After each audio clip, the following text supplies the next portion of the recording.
Here there is a recollection and an idea of enjoyment. There is no enjoyment. It tries to find it with other thing, some other thing. Here there is no other thing. Enjoyment is its own experience. So, when the consciousness is shifted from this place to that place, you will find enjoyment as natural but not with something else. That is what the Bhagavad Gita supplements. In the Old Testament also, when God speaks to Moses, he says, I am the one and there is no second to me. Yes. And it is unfortunately wrongly translated in English. I the Lord God am a jealous God. That is what is translated.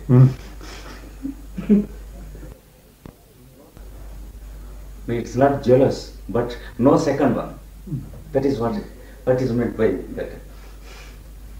Many places we find such horrible translations. It is said there are about 80 persons not right translated in the Bible. Yes, that's the whole trouble. Yes. You will find in the book Exodus, God speaking with Moses. He says, I the Lord God am a jealous God. Huh? But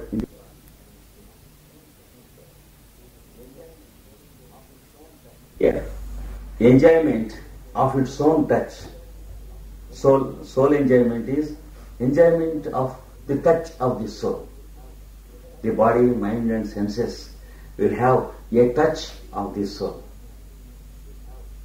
And that is enjoyment.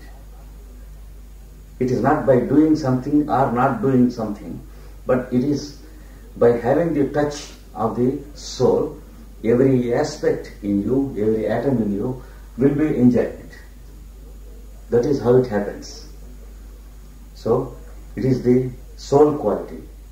Enjoying some other thing by making a contact is the quality of the mind and senses. The quality of the soul is supernatural. The quality of the chitta, that is the lower mind, is natural. So you have two things, supernatural and the natural. One, the supernatural experience is beyond the three qualities. There are three qualities working in you.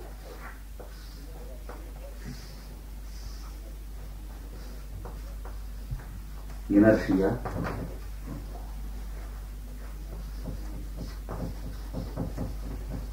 dynamism, and poise. Poise. A poise. They are called tamas, rajas, and sattva. This is called tamas. This is called rajas. This is called sattva. Sattva. Tamas, rajas, Dynamism. Dynamism. I cannot, because this yes. is like a mirror now. You see? Now you can see it. Yes, now it's better. It is dynamism. This is poise. Poise. Yes, I can see it. Thank So- it was only because it was wet a little. So there are three qualities: inertia, dynamism, and poise. These three qualities apply to the mind and the senses, not the soul. The mind and the senses work in these three terms. That is, one of the three will be prominent in us. If inertia is prominent, we feel like sleeping or taking rest, like that. When dynamism is prominent, we want to know what is there happening, what is there in the newspaper. We want to go out and find out how the city is and how people are talking and how the atmosphere is and like that. That is dynamism. When this is prominent, we can't stick to a place. If I do a job for 1 year, then I feel horrible monotony, then I change. Like that. Changing people, changing friends, changing environment, shifting houses and places, changing jobs, will be like that. This fellow, if you ask him to make a change for the better, he says, I can't think of a change because I can't live. He has no courage. He wants to continue, whether it is good or bad. So we find, when this is prominent, this nature is there. When this is prominent, this nature is there. But when sattva is prominent, it is a healthy nature. It's the pious. You can understand it as the motor car and the oil in it. Yes. And the driver. Like that you can compare. This is the weight of the car, the metal of the engine and the body of the car. This is the oil, gasoline. This is the person who puts the oil in the car, keeps the car intact and drives it. So, when you place yourself in sattva, then you have a passage towards the soul. But when you place yourself in inertia, no. In dynamism, no. You will be fluttering in reactions.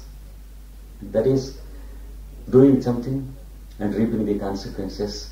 Causes, results like that. Karma chain. Chain action of karma. But here, the magnetic touch will be there. The whole chain becomes a magnet.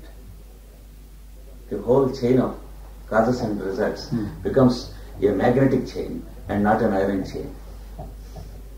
The transformation will be there. Just I am introducing the supplementary aspects that are given in the Bhagavad Gita also. Now, you just follow. This supernatural experience is beyond these three qualities. If you go beyond, then only you will find the supernatural, the Om, what is called the Om. It has no influence from these three qualities. But all these things come from it. These things cannot act upon it. It can live in them. That is how it goes.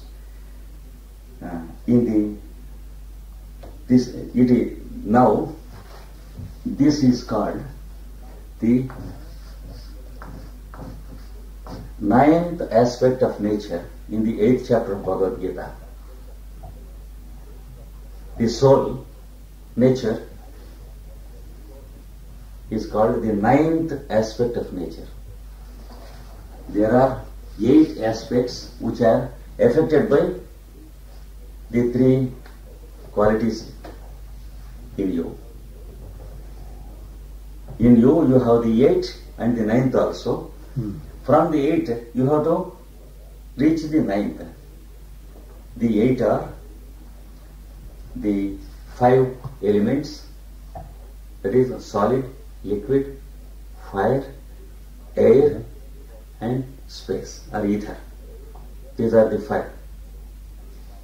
And then mind. Perhaps you have to write it down. Yes, please. I will write it down. The 5, they are called the 5 bhutas. 5 bhutas. They are solid. We call it as liquid. We call it water.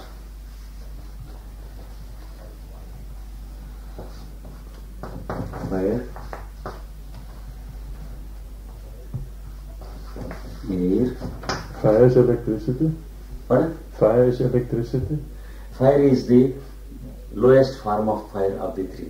There are 3 fires. Yes. the fire by friction. Yes. This is the fire here. This is, yes, I understand. Fire by friction. Yes, okay. In the cosmic cosmic fire is a the three fires are first given, first grouping. Yes. This is fire by friction. Fire by friction.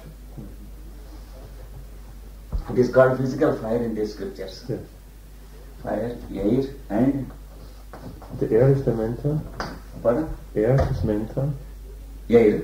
Yes. Air is the all these things belong to the lower group of seven. I see. Lowest group of seven. That is the earth, air, earth solid, earth like that. Okay. Ether. Ether. These are five. And then sixth is mind.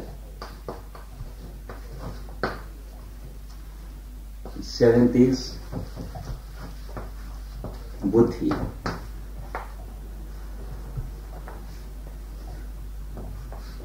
Eighth is ego. These are the eight. And these eight are the modulations of the lower nature. We call it personality. Yes, lower nature, personality. There is the higher nature which is called the ninth. This is not subject to these three qualities. These are subservient and subject to the three qualities in you. In you have the physical matter, the liquid in you, the heat in you, fire, the air or respiration in you, and the etheric double in you. The mind is there, your buddhi is there, your ego is there. These are subject to the three qualities. But your buddhi is the passage towards the ninth one.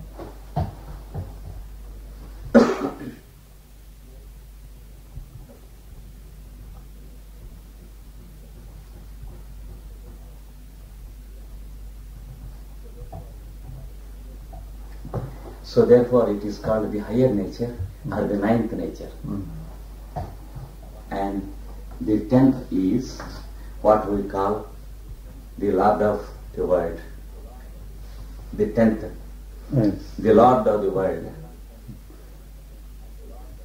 beyond creation and within creation also.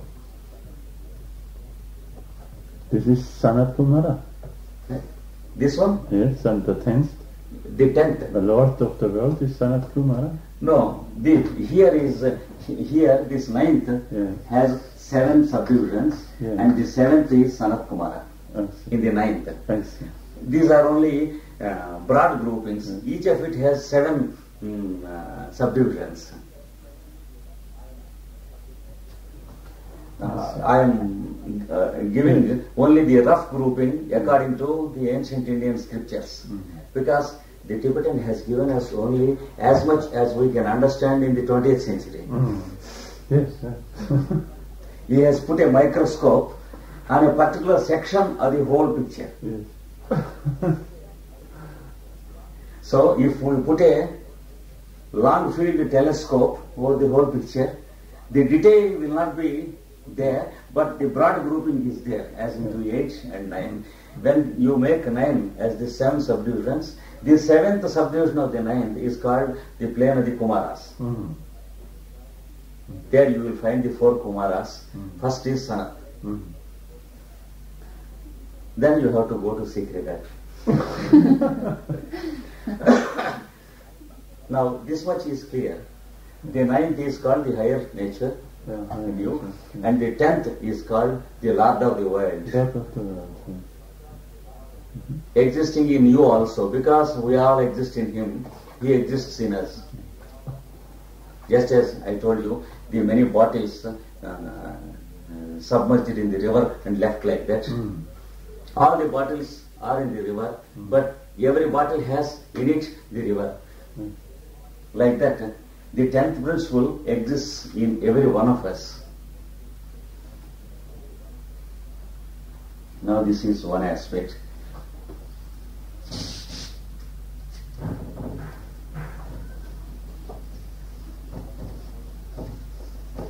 This is what the Bhagavad Gita supplements to the Patanjali. Because it makes a gateway into the wisdom of the whole scripture through yoga.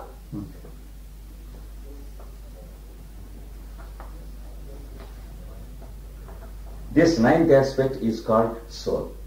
That is what we call soul. The lowest seventh of this ninth aspect is called our soul, human soul. The soul of the soul that is working with the ego, individual soul.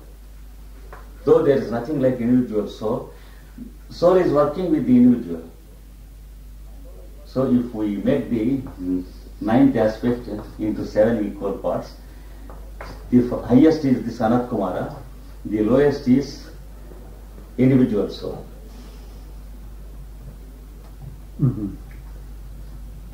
And also there is another difference between these two.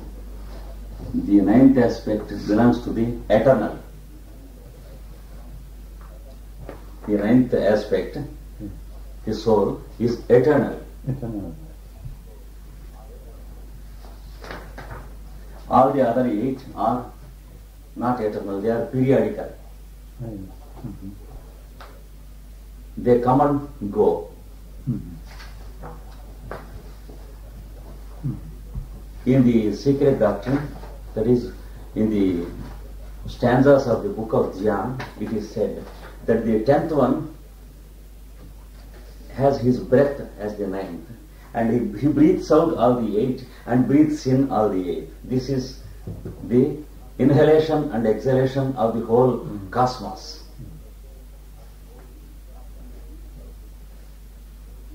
When he breathes out, this is all the creation, the day of Brahma, or creator. When he breathes in, this is called the night of Brahma. That is how the secret doctrine introduces these things to us. Is there something too much? No? That's good. If you think it is something too much, we will stop it there, because we can do it tomorrow. And a little more. The other 8, these are called periodical, this is eternal. So the whole thing is eternally periodical. That is what Blavatsky gives in the secret doctrine. The whole thing is eternally periodical. Because the periodicity goes on eternally, continuously.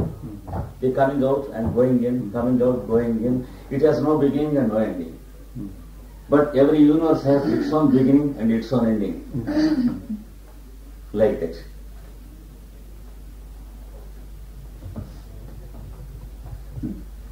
They exist with these 8 exist with the not self in you. In the matter, the mind and the senses, they form these 8 form the not self in you. And they do not exist with the real self.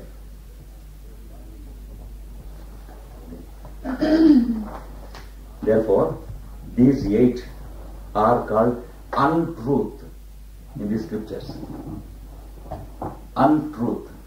It is not false, but it is untruth. The double negative is used. Untruth. And the two put together, the Veda says, truth and untruth put together forms the capsule of truth. Truth and untruth put together forms one capsule of truth, one unit of truth. That is what the Veda says. But this is interesting, because if you put for truth plus and for untruth minus, and if you put together in the mathematics, then it is minus. Yes. And here is plus.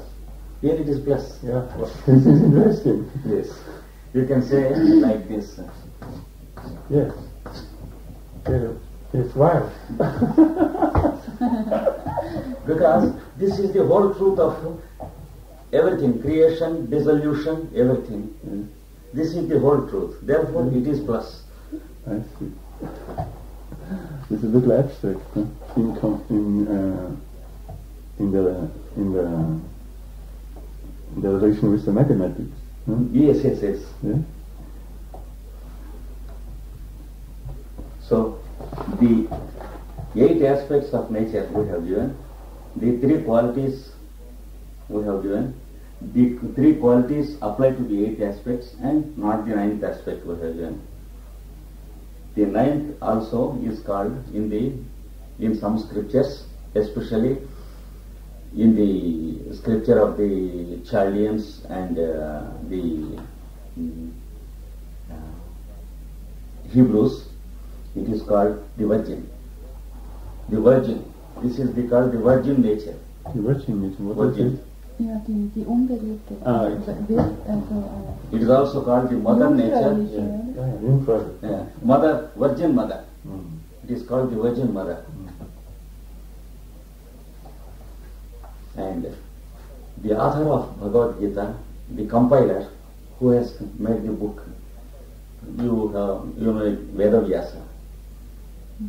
Vyasa. Vyasa. Das ist der Name. He lived millions years ago. No. This was 5,000 years ago. 5,000. Yes. This was Vasa millions years ago.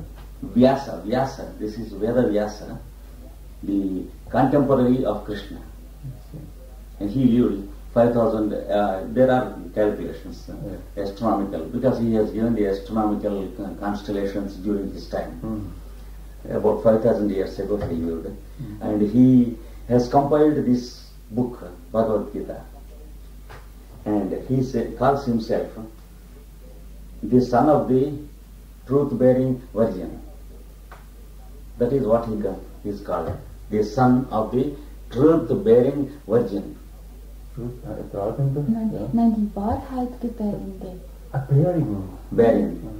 Just as child-bearing, this is truth-bearing virgin. In Sanskrit, Satyavati means truth-bearing. He calls himself the son of Satyavati, the virgin. So, we'll stop it here today. Tomorrow we'll continue. Thank you.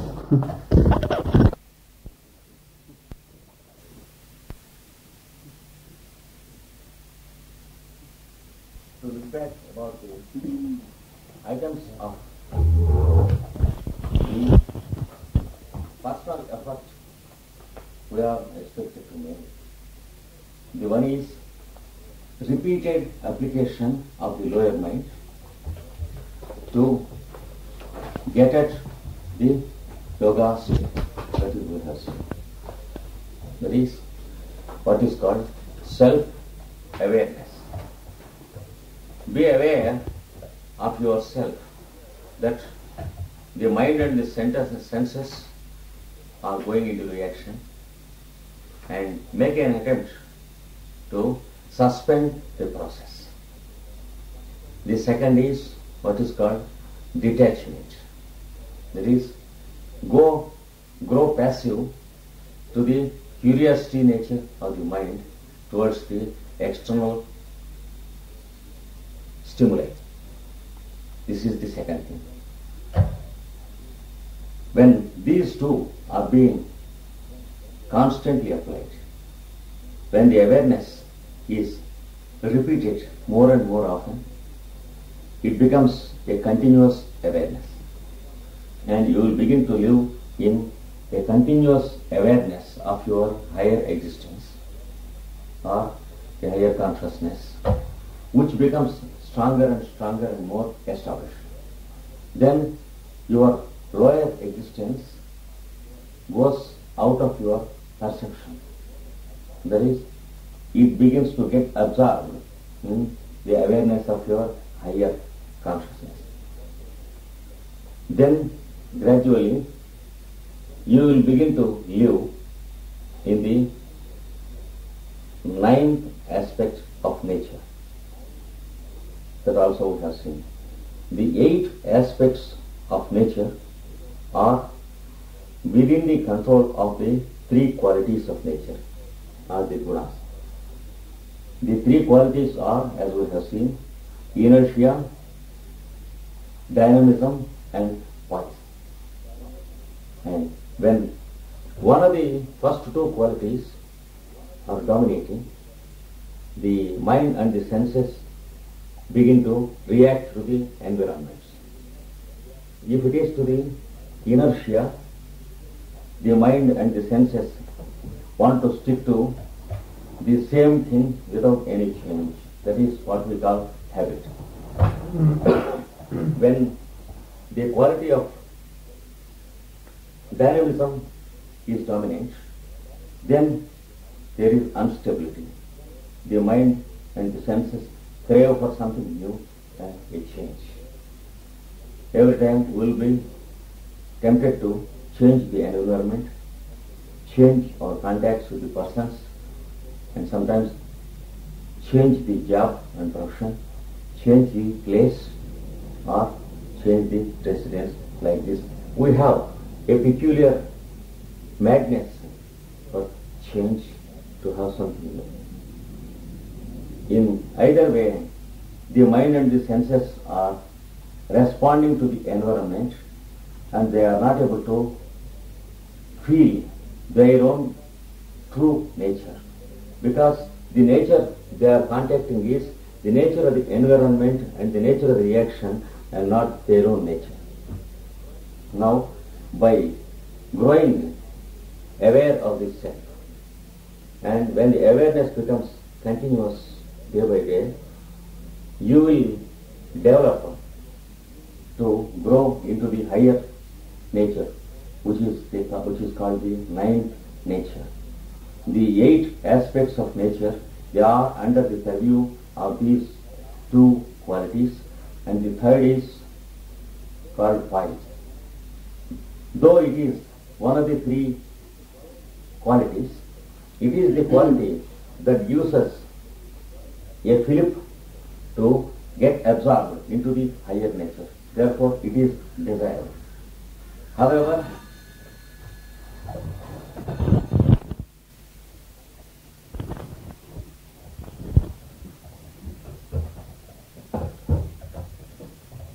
now it is to be understood that through this twofold effort, making continuous, that is the effort of the lower mind, we go into the contact of the higher ourselves, the real self, from the not self. And then we will experience the true ourselves.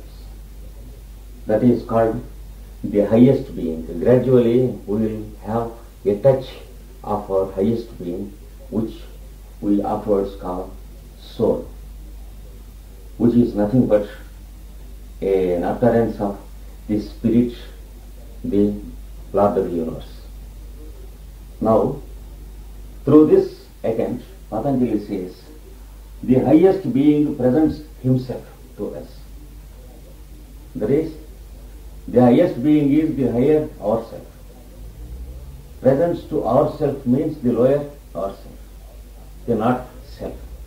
The not self is sublimated into the higher ourself. That is how he presents himself to us. Then gradually what happens is, he gives his presence as our mind, and then he gives his presence as our senses and the activity of the senses. And afterwards, he gives his presence also as what we call environment. Previously, we contacted the environment as something different. But when once the touch of the soul is there, we will make a contact of the environment knowing that it is ourself. Because the same thing fills all. That is the next legitimate result of our efforts. The only thing is, the repetition should be remembered until it becomes a continuous awareness. Repeat the idea of awareness until it becomes a continuous awareness. So, in the 16th aphorism he says, then the highest being presents himself. And he says he has no qualities. The highest being has no qualities. That is the three qualities. Now we have an idea of the highest being in us, who is higher ourselves. And then the nature, which is the ninth aspect of nature, beyond the eight. And then the eight aspects of nature, which are under the control of the three qualities. And then the mind and the five senses. And then the body and its vehicles. Now, we have a graphic presentation of all this in this way. You can take this diagram with you. Now, this is the ninth aspect of nature, which is higher nature.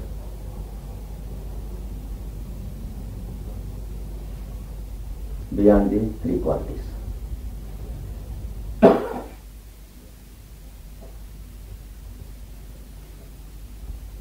And these are the three qualities.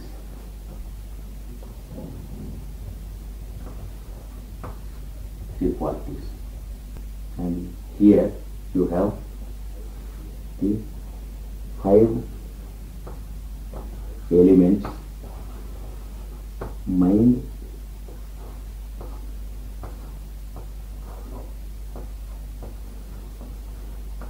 buddhi, ego. Remember, this is the lower ego. It is not the higher ego. It is a substation of the ego. Just as we have branch post offices, we have a little ego, a branch office of the main ego here. These are the eight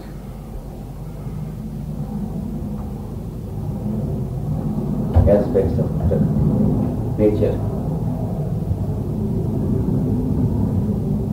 which are under the control of the three qualities.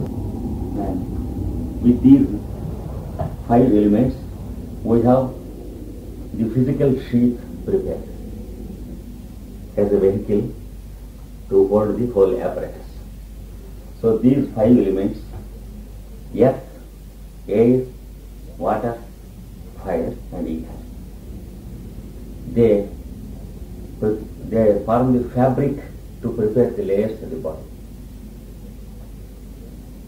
So then this is called the higher nature, which to all our purposes we call generally God. This is the religious concept of God.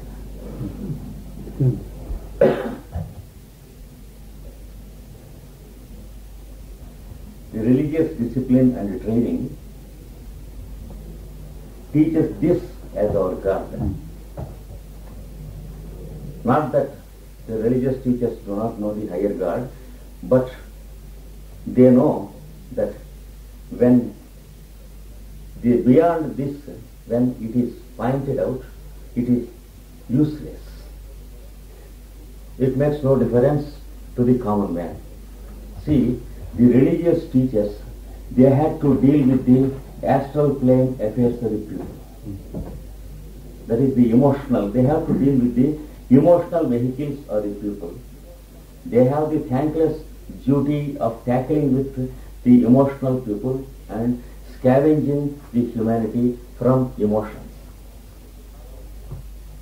It is not like the masters who work on the higher planes, recruiting disciples from the selected people, again selected like that. The religious teachers, they have to go and plunge themselves into the foul and stinking world, and they have to clean it. So their work. Buddha also was no exception. He wanted to lose himself into the world. That is why he was utterly hated by many spiritual schools. During this time and even after, he is often called an atheist and an agnostic. Because of the rebel of all the astral plane of the teachers. So here there is that tragedy and self-crucifixion and the victimization of the teachers, the world. That is why Jesus was crucified.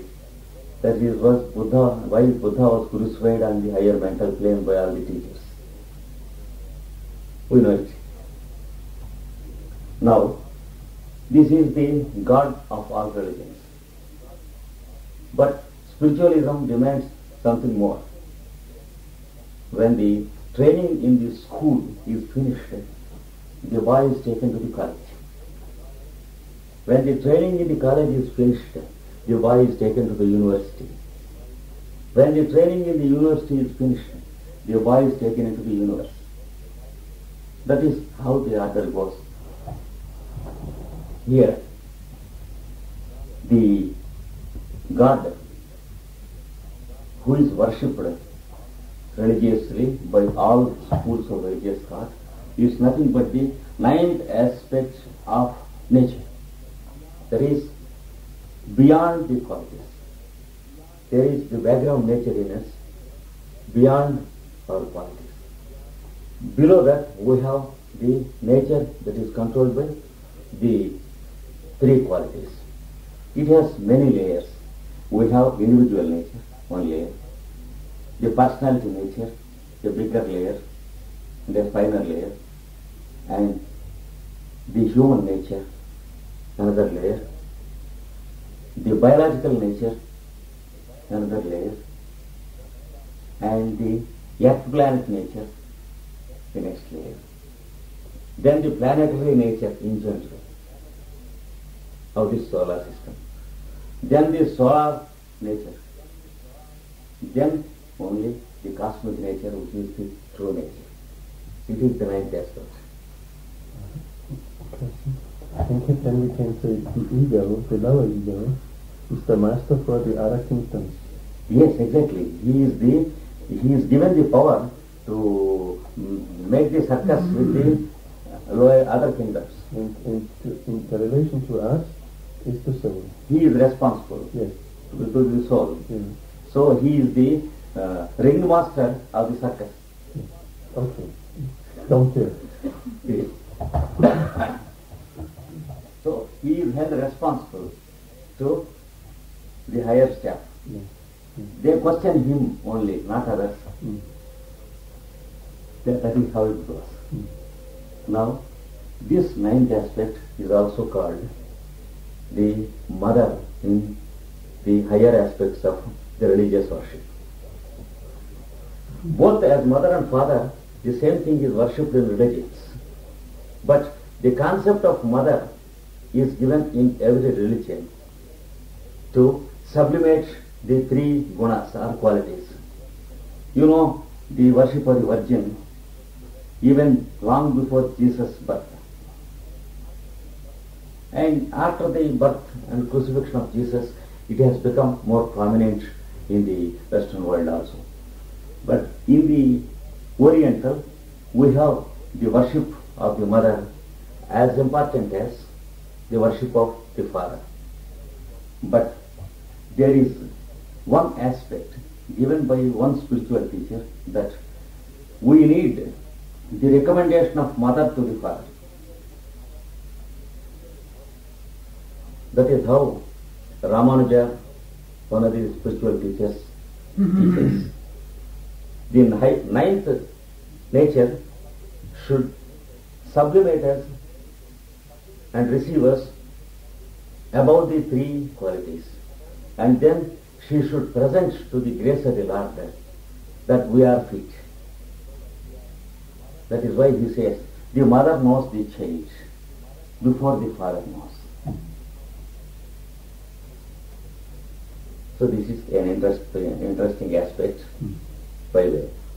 Now, this ninth nature has its counter half. which contains the same thing as above. Just as the house contains the same space as that of outside. Though we construct the house, the space in the house is in no way different from the space outside.